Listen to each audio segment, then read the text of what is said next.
J'envoie un message à tous les amis que nous avons dans le monde entier pour leur dire de faire du bruit, parce que les gens d'ici m'ont arrêté, ma famille et moi. En ce moment, je suis dans ma résidence, il ne se passe rien. Je ne sais pas ce qui se passe. Ce sujet que j'aborde aujourd'hui n'est pas un discours politique. Comme vous le savez, nous ne faisons pas de la politique derrière cette télévision chrétienne. La vaine gloriole, la gloire passagère, éphémère, voilà le chef d'État qui vient d'être démis de ses fonctions à l'issue de ce coup d'État. Quelles leçons pouvons-nous tirer? Tout sur cette terre est éphémère. La gloire, la célébrité, le pouvoir, l'argent, tout est éphémère. La seule chose qui est éternelle, c'est le salut en Jésus-Christ qui nous amène la vie éternelle au paradis. Et ceux qui sont dans cette salle, et je crois reconnaître certaines personnes dans cette salle, qui ont décidé de vendre leur âme à Satan en contrepartie des broutilles, de la boue, de la poussière. La seule chose qui est importante, c'est le Seigneur Jésus-Christ. Beaucoup de ceux qui sont dans cette salle, peut-être qui m'écoutent, qui m'écouteraient par la suite, regretteraient éternellement s'ils ne se repentaient pas. Tout est passager sur cette terre, tout est éphémère. Seul le salut en Jésus-Christ est éternel.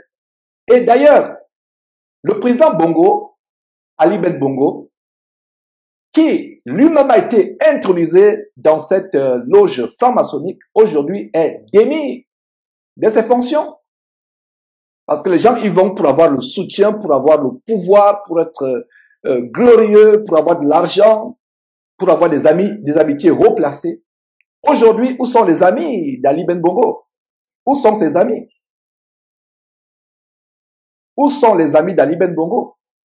D'ailleurs, regardons une petite vidéo où il supplie, depuis son appartement où il a été assigné à résidence surveillée, regardez cet homme fort, il y a quelques jours, qui supplie ses amis francs-maçons à travers le monde pour venir le délivrer. Regardez vous-même.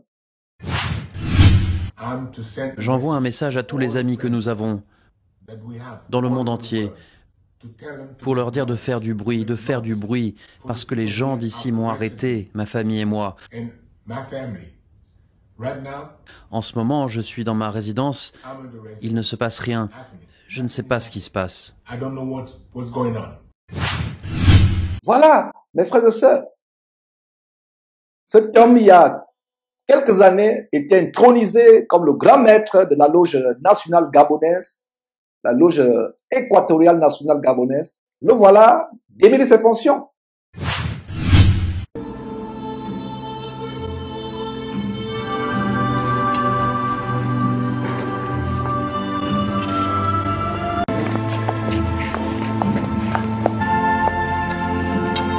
La voix des humains, dit les frères Ali, il n'est pas dans leur pouvoir. Et il n'est pas donné à l'homme humain. Face à l'Orient, mes frères, signe de foi.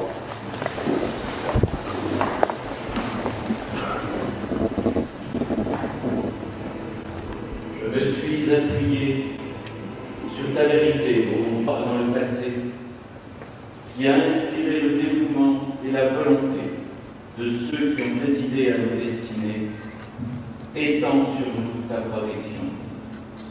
Accorde à ce digne et très respectable frère, qui est sur le point d'être installé en qualité de grand maître de l'ordre maçonnique au Gabon, la sagesse, le jugement et le discernement pour accomplir les devoirs de sa haute charge. Répand sur du texte de votre obligation, vous le lirez ensuite à le pouvoir seul. Moi, Ali Bongo Ondimba, en présence du grand architecte de l'univers et de cette grande loge de maçons français acceptés, régulièrement tenue, assemblée et consacrée, de mon plein gré et consentement, par ceci et sur ceci, je promets solennellement que je m'acquitterai des devoirs de grand maître de la Grande Loge du Gabon, fidèlement et consciencieusement, avec zèle et impartialité, et au mieux de mes aptitudes, jusqu'à ce qu'un frère ait été dûment élu et installé à ma place. Dans cette haute fonction, je ferai tout ce qui est en mon pouvoir pour servir les intérêts de la franc-maçonnerie régulière en général et de cette grande loge en particulier.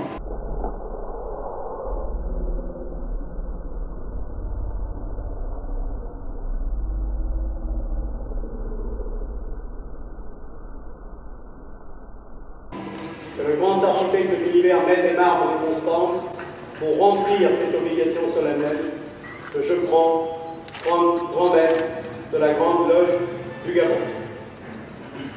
Signe de foi, frère.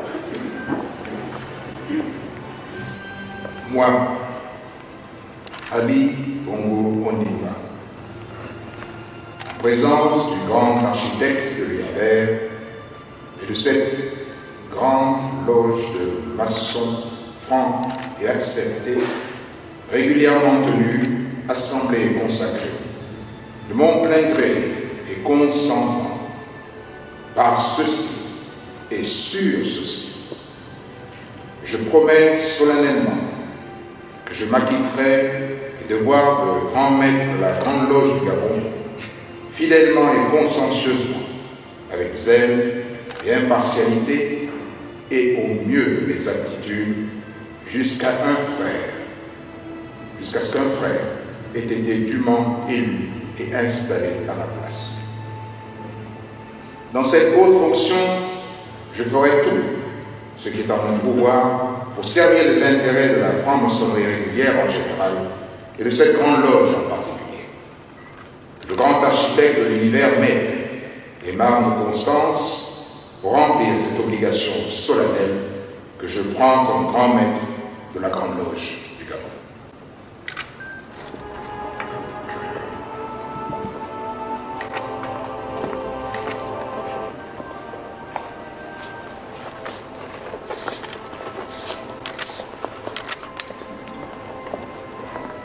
Le code Michel rappellera à tous que votre pouvoir tient au labeur que vous avez accompli.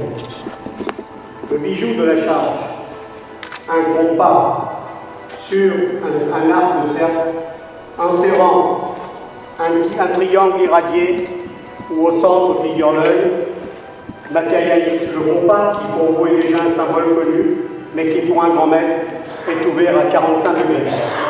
Ce segment noir de cercle figure précisément la sagesse que vous avez acquise, à l'aune de laquelle il faudra mesurer toutes vos actions. Le centre vous rappellera que nous sommes tous jugés en haut.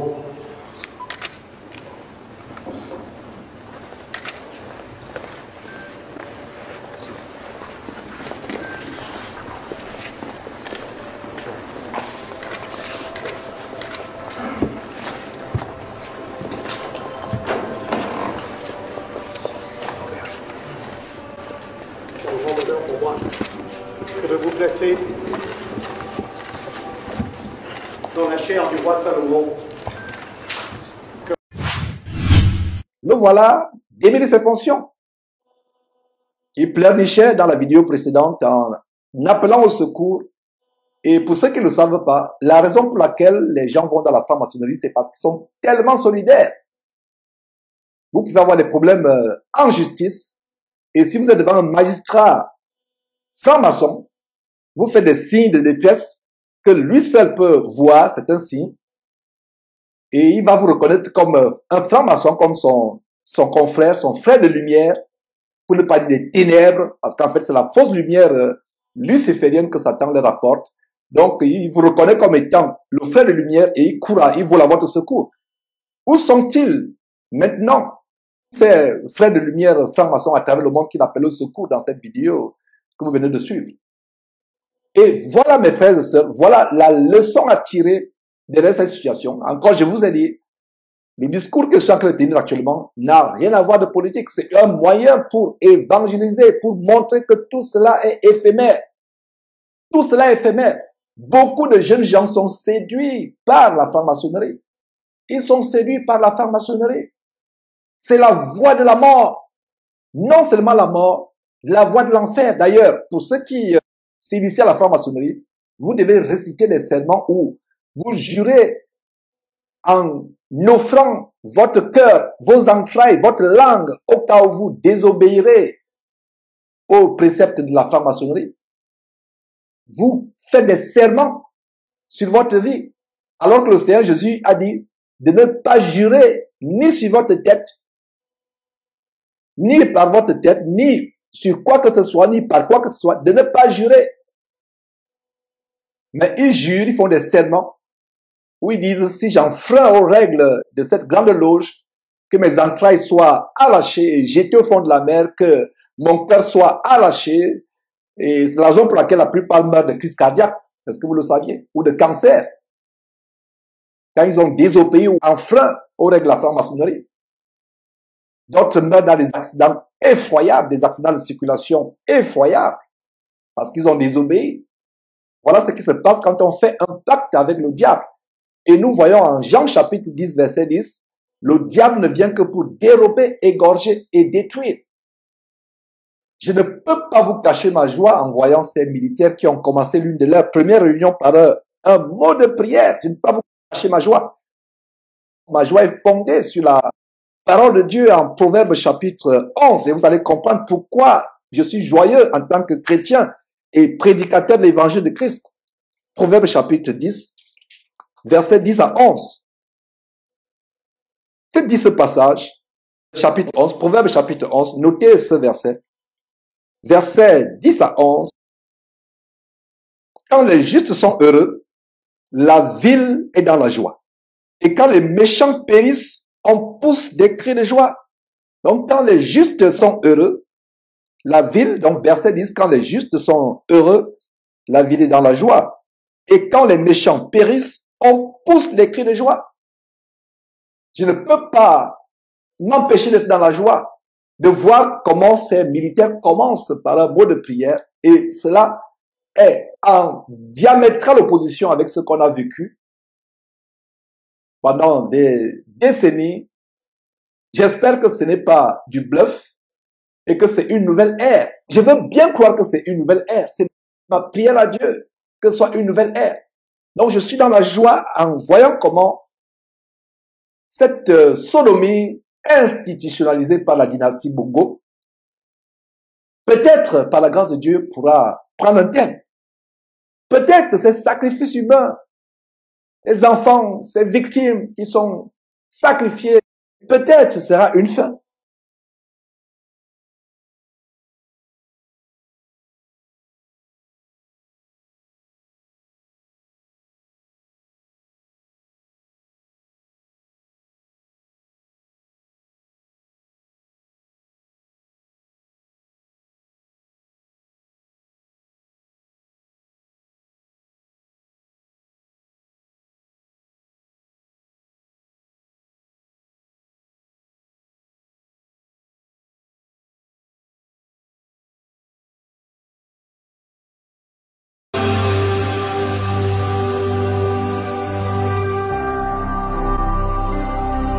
Jésus-Christ TV,